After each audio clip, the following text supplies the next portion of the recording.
23rd of August, 1944. 10:42 in the evening. Palais du Luxembourg, Paris. The telephone receiver trembles in Hauptmann Ernst Weber's hand. He's just received confirmation. 800 kilograms of high explosives positioned at the base of the Eiffel Tower. Functional. Ready. Waiting only for his command to reduce the world's most recognizable monument to twisted metal and dust. 32 bridges across the Seine, each one wired with precision that would make any engineering professor proud. Notre-Dame Cathedral, 900 years of history, prepared for demolition with charges placed in foundations that have stood since the 12th century. 3,000 tons of explosives distributed across Paris with Germanic efficiency. Everything works. Everything is ready. Weber picks up the telephone to request final authorization from General Wilhelm Hartmann. The answer comes in 4 words that will echo through history. Wait for specific order.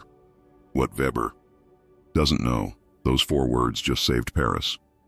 And they are an act of treason disguised as military protocol. It's extraordinary. Paris isn't just any city.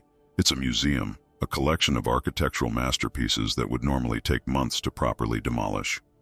Weber has had 3 weeks. He's done it. Every bridge, every monument, every strategically significant structure now contains enough explosive force to guarantee complete destruction. The calculations are perfect. The placements are textbook. The detonators are tested and verified.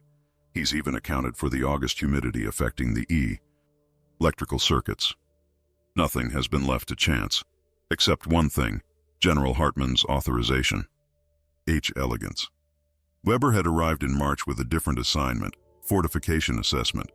He'd walked every bridge, examined every significant building, not for destruction, but for defense. His reports were optimistic. Paris is defensible, he'd written. Strategic positions are sound, infrastructure intact and functional. The High Command had read those reports with satisfaction. Paris was a jewel. It would remain German. Santa comfortable posting anymore. It was a potential battlefield, and battlefields require different calculations. By July, Weber's assignment had changed. No longer assessing for defense, now preparing for denial. The order was clear. Paris must not fall to the enemy intact. What cannot be held must be destroyed. Weber had nodded, understanding the military logic. Scorched earth, ancient tactic, effective. He'd begun his work with characteristic thoroughness, treating it as any other engine. Airing problem. Structural weak points identified. Optimal charge placement calculated. Detonation sequences planned to ensure complete collapse. By early August, his preparations were 90% complete. Apsing. Yet Hartmann kept saying yes. Weber had mentioned this to Oberleutnant Karl Fischer, his second in command. Fischer had shrugged. Perhaps the general understands the importance of thoroughness. Weber had accepted this explanation. It made sense. Hartmann had a reputation as a meticulous officer, a professional who valued precision.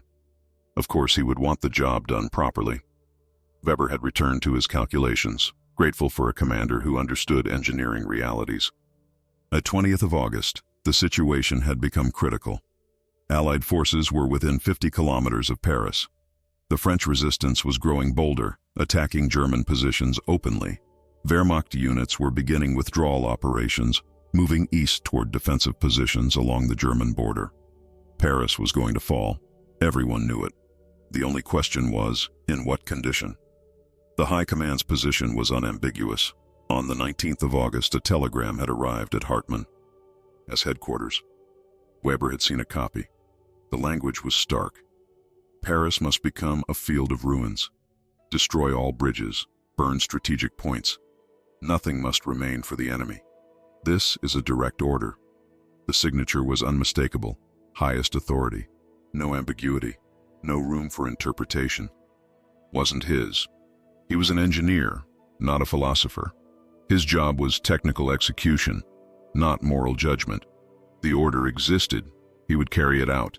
He'd immediately begun final preparations, moving from 90% ready to 100% ready. Every charge was tested personally. Every detonator verified. Every circuit checked twice.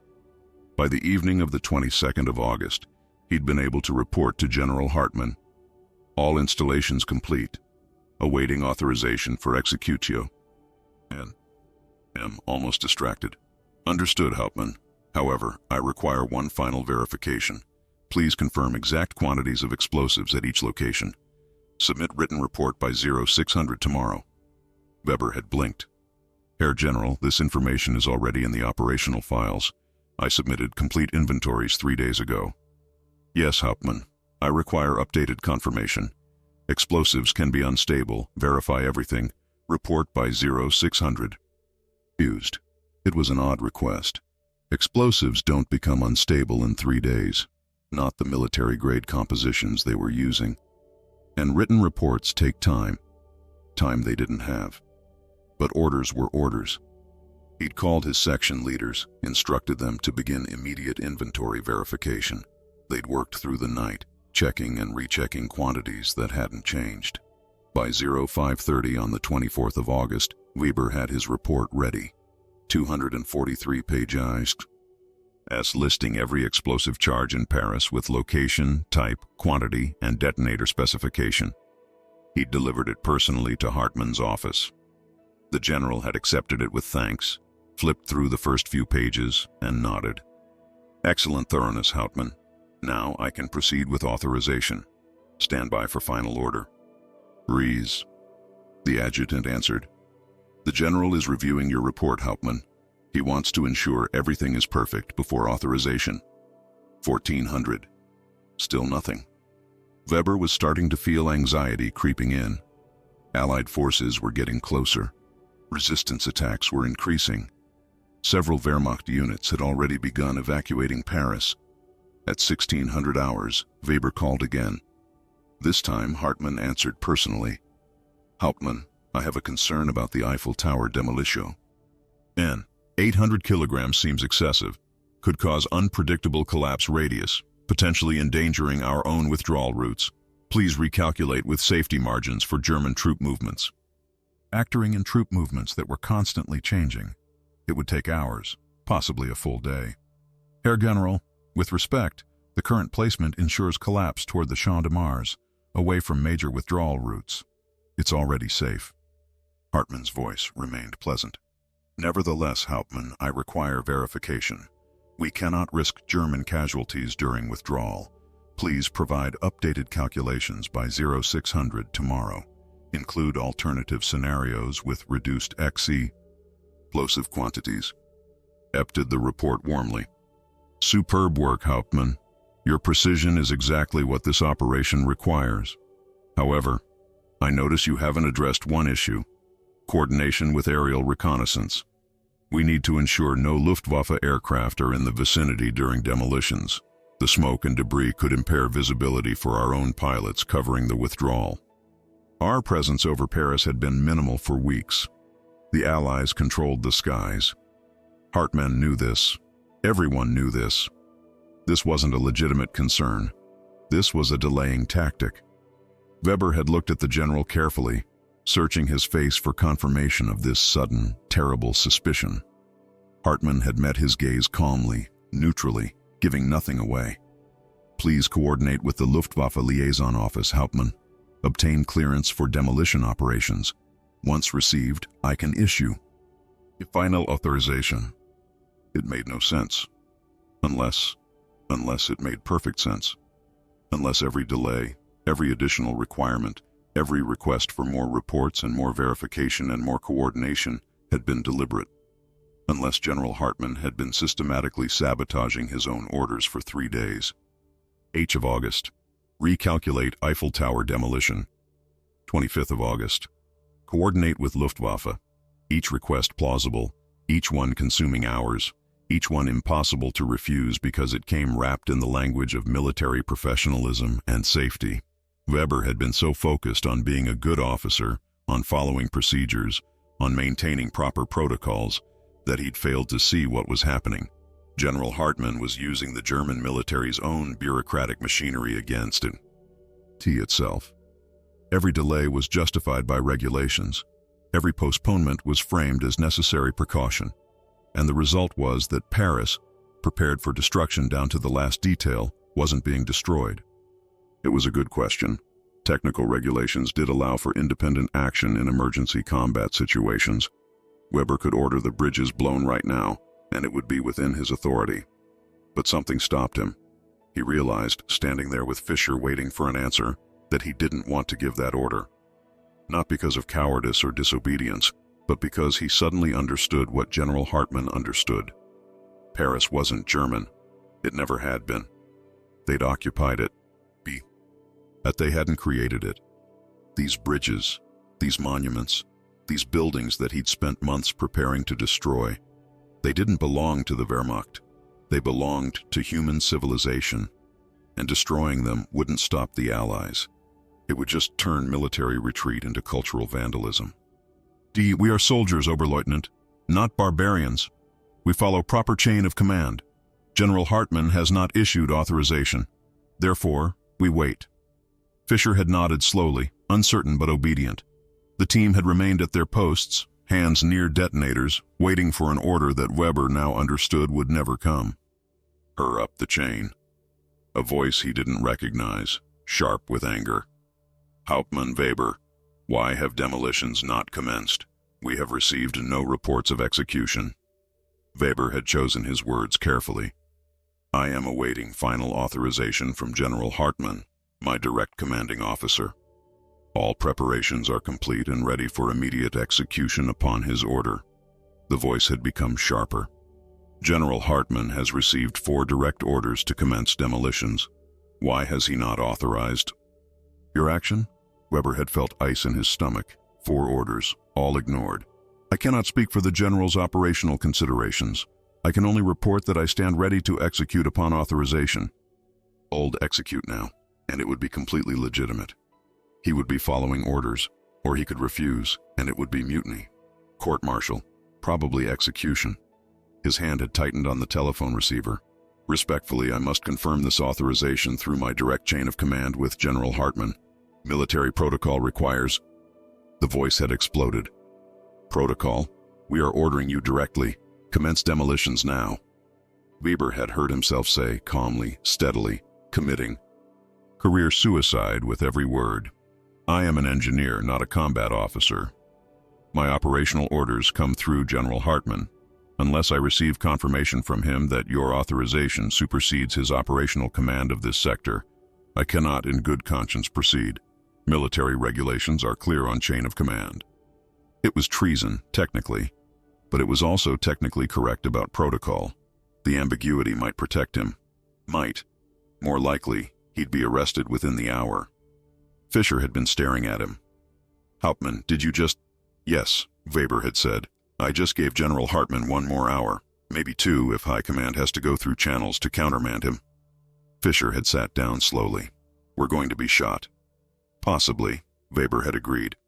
But Paris won't be rubble. Hours.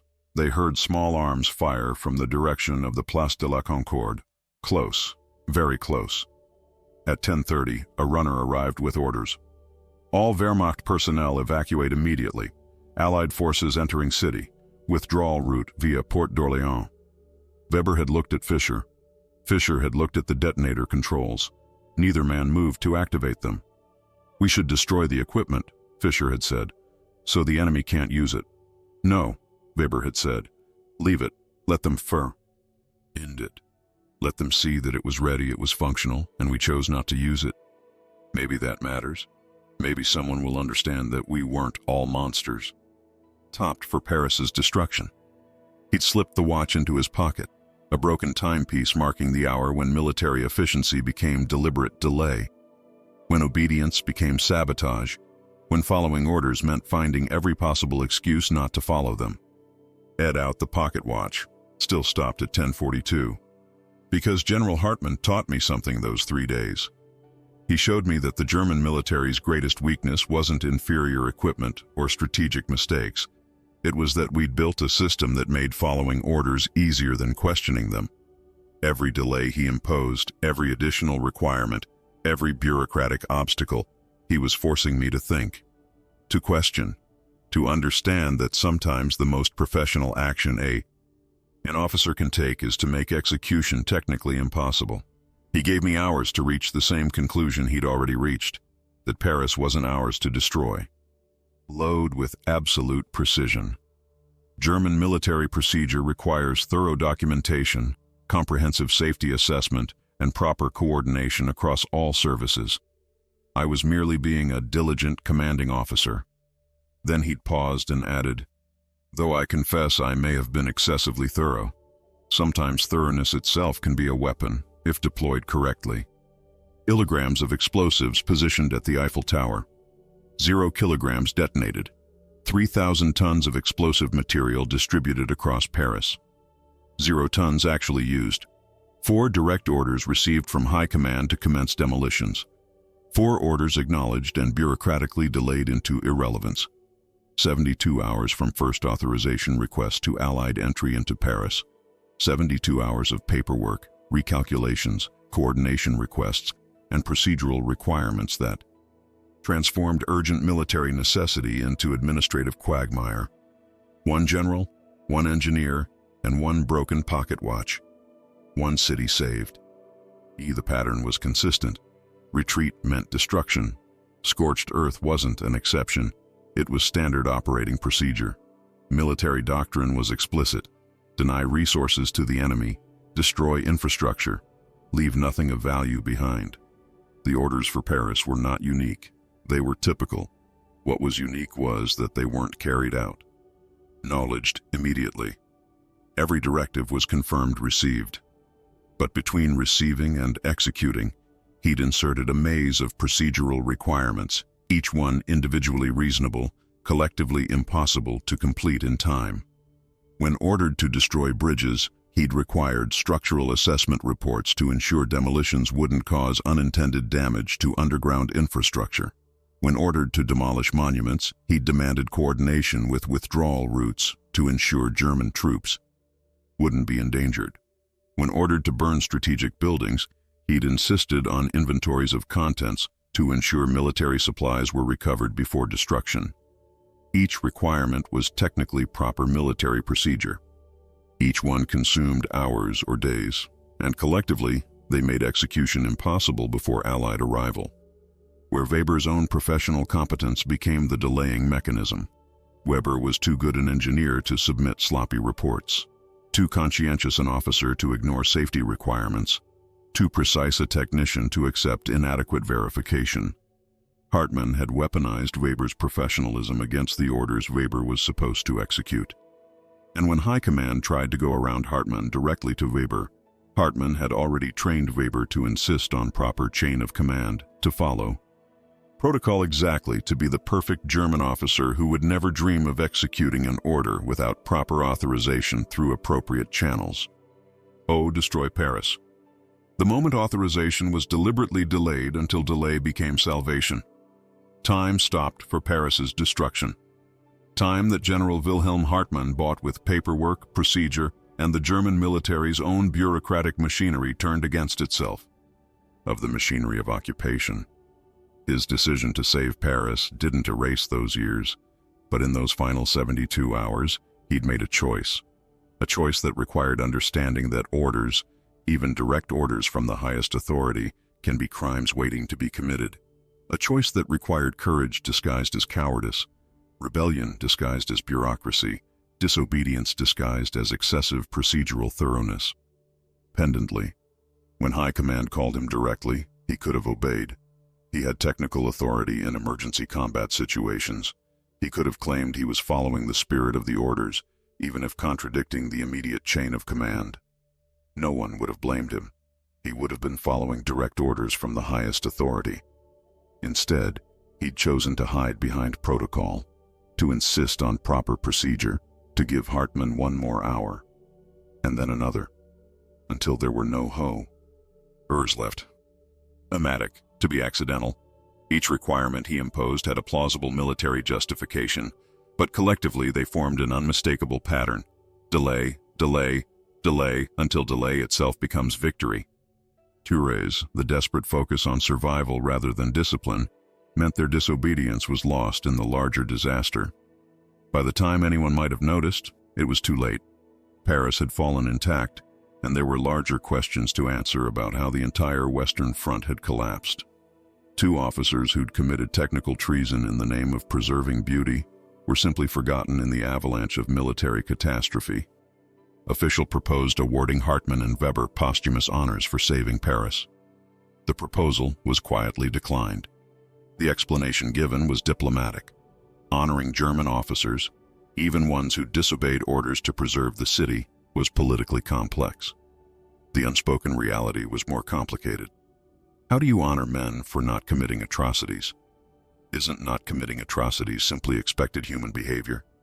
Should we celebrate someone for choosing not to destroy monuments? The answer says, would be no. The answer should be that basic human decency doesn't deserve medals. But the historical record forces a different question. In a system designed to eliminate human decency, in a military machine built to enforce obedience regardless of conscience, isn't choosing humanity actually extraordinary? Students barely glance at the watch. It's just another artifact in a museum full of artifacts. But occasionally, someone stops, reads the plaque carefully, does the math. August 23rd to August 25th, 72 hours. Asks the question, how did a watch stop save a city? And the teacher, if they're good, explains, the watch didn't save Paris. Time saved Paris. Time that one general bought by making obedience technically complicated, procedurally challenging, bureaucratically difficult. Time that one engineer spent filing reports instead of pressing detonators. Time measured not in seconds but in signatures required, reports demanded, verifications insisted upon. Time weaponized against urgency. Time that proved sometimes the greatest military victory isn't won with weapons but with paperwork. It's safer. It's what systems are designed to make happen. Hartmann and Weber's genius wasn't moral superiority. It was understanding that systems have vulnerabilities, that bureaucracy can be a weapon, that procedure can be resistance, that sometimes saving civilization means drowning military necessity in the paperwork civilization itself created. They didn't refuse orders openly. They suffocated orders slowly, one verification request at a time, one coordination requirement at a time, one SAF ED assessment at a time. Death by 1,000 paper cuts, except what died was the order to destroy rather than the city itself. And that continuation exists because two men understood that true military professionalism sometimes means being professionally obstructive, professionally thorough, professionally slow, professionally bureaucratic until professional efficiency becomes professional sabotage. Deliberately slowed, stretched, expanded through bureaucratic friction until time ran out not for Paris but for the orders to destroy Paris. 72 hours purchased with paperwork. A city saved with signatures. Monuments preserved with memoranda. Civilization rescued by the very bureaucratic machinery that usually enables civilization's destruction. Can be weaponized through simple refusal to hurry. The German military machine was designed for efficiency, speed, and obedience. Hartmann turned that machine against itself by being excessively efficient at process, excessively slow through thoroughness, excessively obedient to procedure rather than outcome.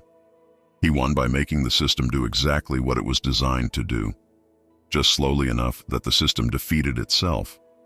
And ding. And in that simple fact is everything that matters. General Wilhelm Hartmann disobeyed a direct order by following every procedure perfectly.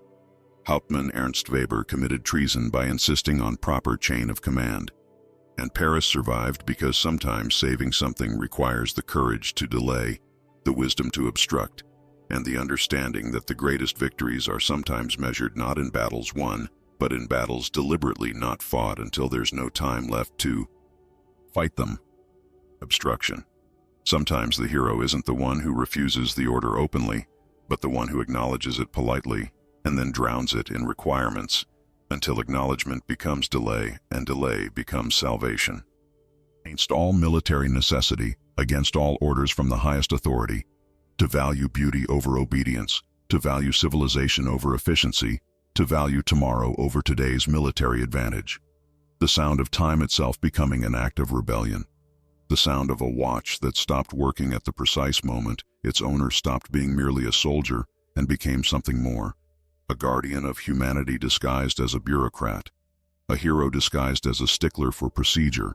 A savior disguised as an engineer who just needed one more verification before proceeding. One more, and then one more, and then one more, until there were no more moments left for destruction, only for liberation.